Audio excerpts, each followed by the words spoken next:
I've been looking for a BMW 7 Series E38 for many years now, and I've driven many of them. Behind me is the one I finally chose. Let me tell you why, and let me tell you why you need one. Well, for starters, looks have a lot to do with it. This particular 2000 740IA really caught my eye. The Orient Blue metallic paint, the blacked out kidney grille, and of course, the AC Schnitzer badge is an added bonus. The blacked out Reyes wheels, and of course, the M logos all over the place are nice. It even has an M7 badge in the back. Of course, there never was an M7. Of course, it's nice having it on there anyway, just like the spoiler and the quad Remus exhaust. So yeah, looks were a huge factor when I selected this particular 740IA. But to my eye, even the most classic and unmolested 740s really looks great. It might be 16 years old now, but I think it really aged well, and it's a classic, timeless design. That's one big reason you want an E38 BMW. Another big reason is comfort and luxury, and the interior has you covered on that too. Yeah, these 7 Series seats had a lot to do with me wanting this particular car, but in this case, it doesn't have my favorite seats. You see that this button is missing here. In the sport and comfort seats, you can actually adjust just the top part of the seat here, which really adds comfort. But thankfully, you can adjust the headrest forward and backwards, and that goes a long way. Plus, it's very plush and comfortable. And you're not really suffering here. You also get lumbar support and many different automatic adjustments too. Now these are the standard seats, but there's also comfort and sport seats. And the sport seats use this button here to go ahead and adjust the length of your thigh here. So that's a nice adjustment to have. But to me, this is the one I miss the most. But, you know, the seats are still very comfortable, and again, it's the look of this particular car, along with the modifications that drew me to it. More on those modifications later. There are actually two different steering wheels offered in the 740 E38, and this one has the M Sport steering wheel that came with the M package. Now it has cruise control, and it also has voice control and controls for your channel and volume on the radio. But you are missing the heated steering wheel. But don't worry, you do get controls for your heated seats down here, along with dual zone climate control as well. Just put it into auto mode. You can control the airflow here, and then you have two different sides, one for the driver, one for the passenger, and of course other buttons down here. You get a storage tray down here and two cup holders. Now you want to watch out for these things. Basically, they always break in these E38 7 Series, so look out for that. But it's kind of an easy fix and a very common known problem with these. The 2000 model here is the last model of this kind of half-screen info and navigation. This is where you can diagnose problems by hooking it up to the BMW computer. The DSC is for dynamic stability control, and that basically handles all your safety needs, making sure that you have traction at all times. And believe it or not, 16 years ago, this transmission was extremely advanced. It actually has an automatic and a manual mode, and you could go ahead and shift it yourself if you like. Now, it's not really what this M is for here. You can shift it yourself when you put it in the M mode, but also it just really holds the gear that you're in. Sport mode is actually engaged by putting it in 4 here, and that's how you get into the sport mode, which will hold the shift and really just shift much more aggressively than it will in the regular automatic mode. Put it in M if you want to stay in a certain gear. In other words, if you shift it into M here and have it in 3, well then the car will always start in 3rd gear, and that'll help you in snow and ice conditions. And of course, keeping it in 2, that'll help you go downhill and not have to brake all the way down. So it actually is a very advanced transmission, especially for its day. And speaking of advanced, it actually came with a phone here, which was really advanced for back then. You got storage as well, as you can see here. And go ahead and close that up. And of course it is an armrest also, like I said, so you can slide it forward, and it's a very comfortable place to rest your arm. There's also wood-covered storage containers down here. This particular one right here opens up to reveal a charger and an ashtray too. Hazard and power window controls here, all on a nice wood-covered console.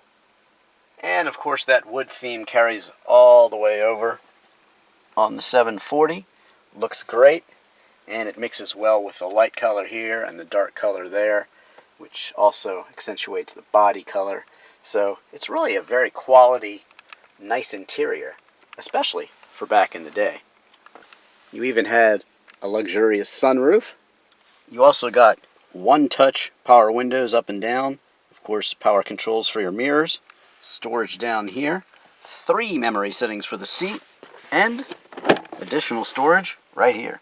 Not only do you have a cassette player and 6 presets for your radio, but you also get a 6 CD changer in the trunk. This infotainment navigation screen was really the first of its kind, very advanced for the year 2000, and gives you useful information like limit, if you want to set a speed limit there, range, distance, outside temperature. You also get a timer and your fuel economy in 2 different settings, plus your average speed. And it even had those phone controls. Wow, super advanced for the year 2000. Now you could also check out those settings here on the dash. Check it out. You can see the information down there, and that was also very advanced. Notice that you can see all the pixels here. That's something to look for in these E38s, because a lot of those pixels fail in these, but these are in great shape. Now back to the custom features of this car. Well, it has the M dash here with the light white gauges, and I love it. It looks very luxurious to me and really makes the car stand out. Plus, you get that M logo right in the center. And also custom are these cool pedal covers down here with the M logo too. Excellent. So as you can see with this 740IA and all E38s, you're really not suffering for luxury, tech, or comfort. Now this is the 740IA. There is an IL, which is the long wheelbase version, which gives you more leg room, but you still get seating for 3 across here. Some ILs had reclining seats. You'd have the controls right here, and you'd have heated seat controls here too as well. There were also footrests with the car, so you could adjust those footrests and keep very comfortable in the back seat. But in the door you do get some storage here. Get your own tweeters back here as well, and a little storage there, plus your own power window of course, and more storage down here. Of course you do get an armrest here and storage underneath as well. The trunk is quite large, and wait, there's more custom back here. Those speakers are not standard. You would have pass-through for skis if they weren't there, this being a German car, and they do lots of skiing over there. But it is still a very large trunk. You do get access here to your multi-disc player and also your navigation disc as well. There's storage over here. You do get a full-size spare underneath here. And this is really cool. Up top here, you've got your own BMW toolkit. Very nice. Powering the 740 is a 4.4-liter 8-cylinder engine which produces 282 horsepower at 5,700 RPMs and 310 pound-feet of torque at 3,900 RPMs. Of course, this one, as you can see, is not stock and is said to have over 400 horsepower. I haven't confirmed that though. But I did contact Anand's customer support, and they were very helpful. I gave them the VIN number, and they did indeed verify that this was modified by them in the past. Now in terms of 0 to 60, it's said to reach 60 in 5.8 seconds, and the top speed is said to be limited. Of course, when you put the Danon package on, the limiter is canceled. Also, fuel economy, I've basically been ranging between 15 and 18 miles per gallon.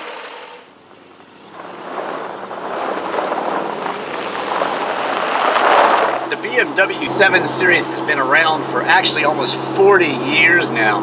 Came out in 1977, so we're almost to the 40th anniversary, and it's really been a staple of the worldwide luxury sedan market. These 7 Series sedans are popular everywhere in the world, and for good reason.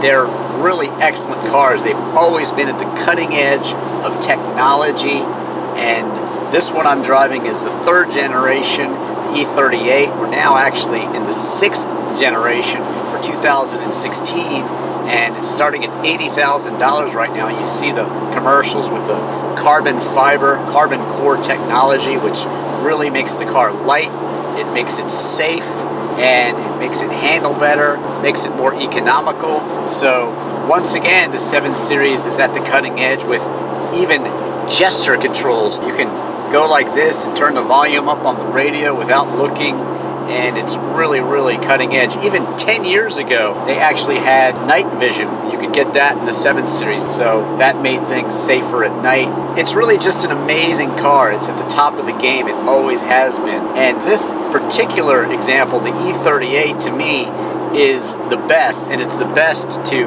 many people out there. It's very popular, and that's because really it's the classic looks of this sedan, and it's the way that it combines comfort. It's actually a little bit soft in the suspension, softer than many cars today, especially of a sporting nature, but it's not so soft that you can't really soak up those back roads and have an excellent amount of fun with the great handling of this 7 Series. Sure, it's a large sedan, but the whole thing about it is that it feels smaller than it is. And in this particular case, with the one I decided to purchase, well, just listen to that. It's got a Remus exhaust, it's got a Denon Stage 3, and that means it came out of the factory with about 282 horsepower for its 4.4 liter V8, but this one has over 400. So to get the 7 Series in the sport mode, you put it in 4th gear, and then you can see the S over here, and then up ahead you can see this, and that's what you want to see, and that's what you want to hear, that incredible exhaust tone behind you, and really superior road holding for a car of this size. Certainly, be it long sweepers or quick bends, this BMW just soaks it up in speed and comfort. Now the 740 actually learns how you drive and adjusts to you.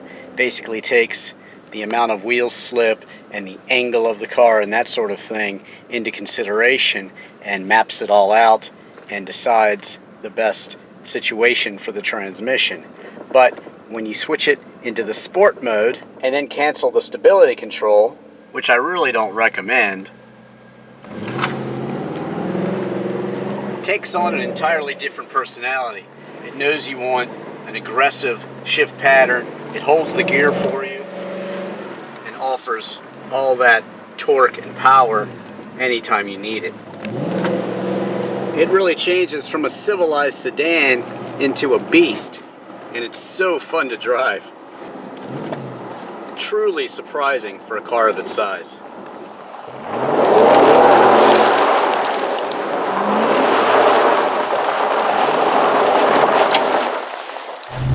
Checking out the night look here on the BMW 740i, and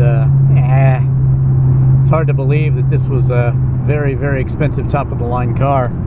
It's all like red. It doesn't look particularly high-end in today's car world, but back then it was. It was pretty much the best money could buy, and this dash here was pretty advanced. And as you can see, all the pixels work here, and that's a good thing because a lot of times they fail in these, so that's one good thing. Not thrilled with the look of it, but it is vintage 7 Series BMW, so that's okay. At one time, it was extremely luxurious. This is what it's all about. I'm just cruising down the highway. I actually have the cruise control on, which definitely helps you keep your speed to where it should be. About 74 miles an hour right now. It's just so smooth. These BMW 7 Series were made for driving on the Autobahn, you know, 155 miles an hour for 10 hours straight. That's what this car was made for. It's an Autobahn stormer. It's very German, and that's a good thing, you know. They know how to build a sports sedan. They have those roads, and they know how to use them. Now, you're certainly not going to break any fuel economy records in the 7 Series. I'm averaging 16.2 miles per gallon. But again, you know, you might have to put premium gas in it, and you might have to spend a heck of a lot of money on gas, but hey, you are also driving the ultimate driving machine. So this one really stuck out to me, and I've recently acquired it, and I'm just so happy with it. But there's been many 7 Series that have gotten away from me, E38s. I specifically really wanted to get the Highline Edition. What is the BMW Highline Edition? Well, it was a $3,000 package that you could get on the 740, or you could get it also on the 750. I've seen some examples with it. And basically it was a crew oyster leather with either blue or green piping, and if you got the green piping, it had a green exterior. If you got the blue piping, it had a blue exterior. But it was just a very stylish upgrade in my eye, and just made the car pop even more. That's the one I really wanted. And I drove one actually in Anaheim, California, when I was out in California, and I really regret not buying that one. It was a very fair price, and the car was a runner. You know, I've driven so many of these that I can really tell if it's a good car or a bad car. Many of them, there's just so many things wrong. You hear so many noises, there's so many lights on. Typical problems with these are the dashboard lights go out. Of course, they all need valve jobs. They all have issues that can be very expensive. Sensors here, sensors there, that can go bad. But you can tell when a car has been taken care of, and this one was actually at a mechanic's shop, and it was his personal car. And I do regret letting that one get away. It didn't look that great in terms of the shape of the interior. It was a little rough, but it was a great driving car.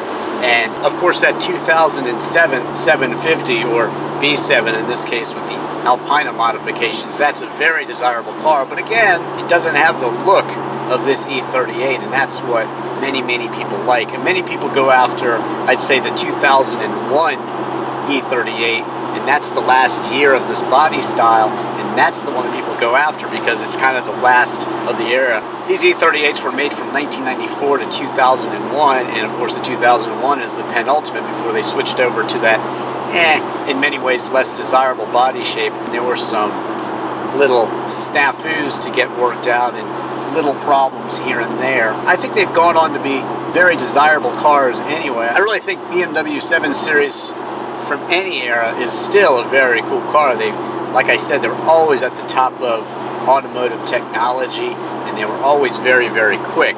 Now, speaking of quick, as I said, this one has over 400 horsepower, and it just feels very fast. Like I said, I've driven many of these, and this one is very fast. A couple of the other ones that got away, well, there have been some very pricey Highline editions that I've seen that were really excellent cars, but I didn't feel like paying top of the market. Certainly an E38 with under 100,000 miles is considered to be very desirable.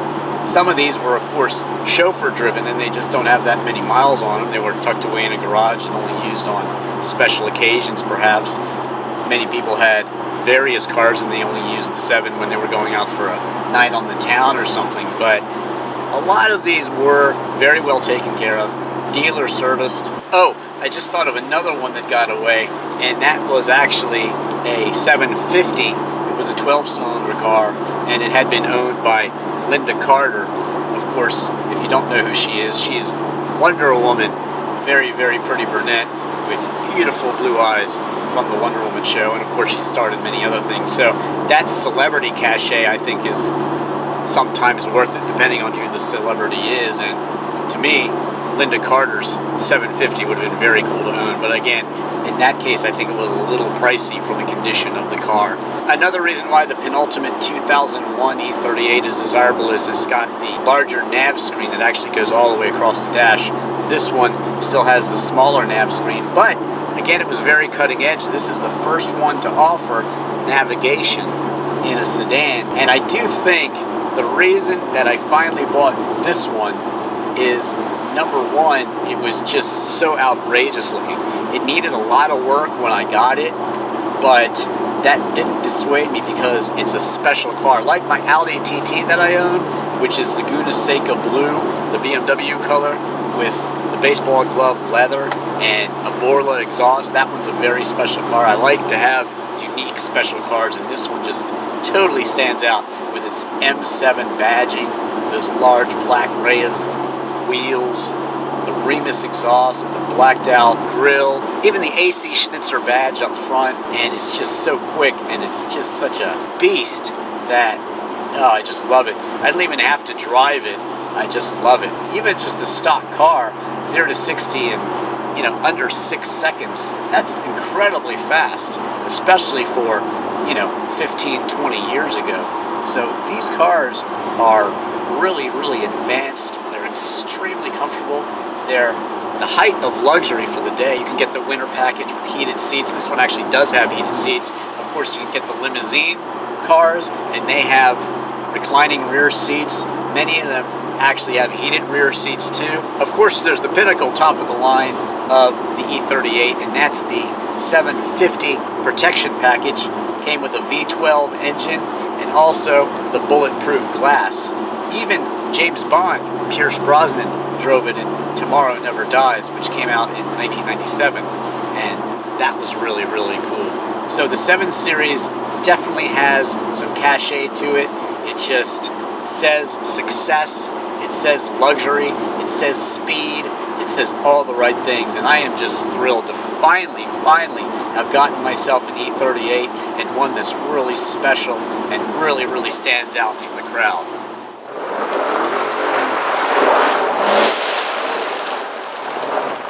The perfect balance of comfort, sport, and luxury. That's the reason you need one of these, because I think they're really undervalued now. You can get a parts car for like $1,000. You can get a really pristine low mileage example that's just been babied with surprisingly low mileage for anywhere from $10,000 to $20,000, and those are for the exceptional cars. The rest lie in between, and they just offer exceptional bang for the buck. So yeah, you definitely want one.